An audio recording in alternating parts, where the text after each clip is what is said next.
So, I've been living pretty frugally for the last 4 or 5 years of my life. I think it's very important while you are young to go a couple years living as frugal as you can. The number one thing that I've learned during this time period is the amount of money I need to bring in on a monthly basis in order to survive, pay my rent, and make sure my bills are paid. I believe the monthly minimum that you need to bring in is important for everybody to learn when they're young. And the best way to learn this is to live as frugal as you can. It is important to know what your monthly minimum is because every dollar that you make over that, you can throw at investments to become financially free in the future. So, getting into the topic of the video, here's a few tips that I use to live as frugally as I can in my early 20s. The first tip that I believe is the biggest waste of money is to just drive an older car. I see so many people with a car payment of $500 to $700 because they're leasing a car or they decided to buy a brand new car, when in reality, they don't even need the car and they honestly can't even afford it. So, in my opinion, just buying a $5,000 car in cash and driving until its wheels fall off is the best thing you can do. When I buy cars, I believe the best way of looking at a car is if you're going to pay $4,000 for the car to be able to get 40 months out of that car. So the $4,000 divided by 40 is basically $100 a month that you're paying to own the car.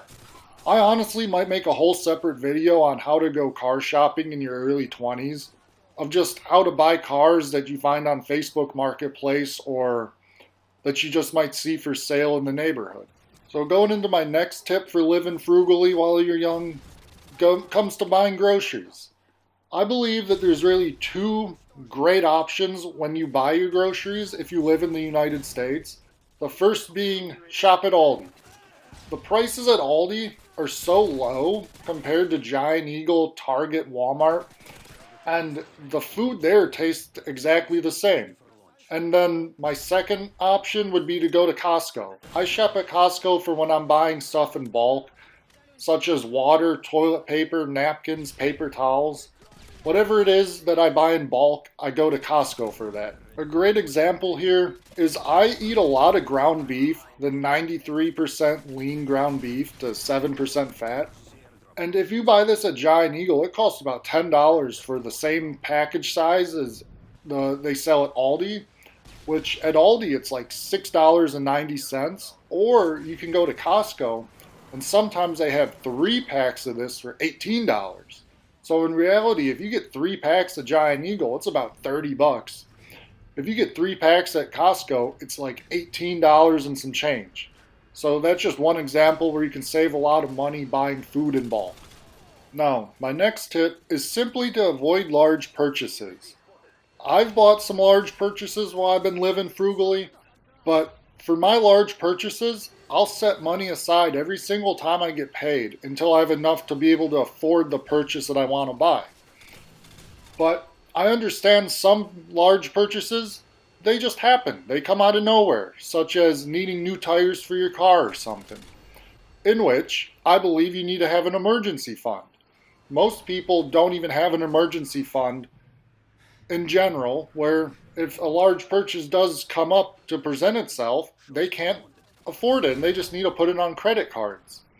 So for me, I believe an emergency fund of maybe 1 month of expenses is very important to have at your disposal, but you should also have an emergency fund of 3 to 6 months of your expenses in case you lose your job or something very unpredictable happens. Again, the topic of emergency funds is honestly something that I'll make a whole video on in the future, because I know so many people that can't afford a simple emergency if it were to pop up tomorrow.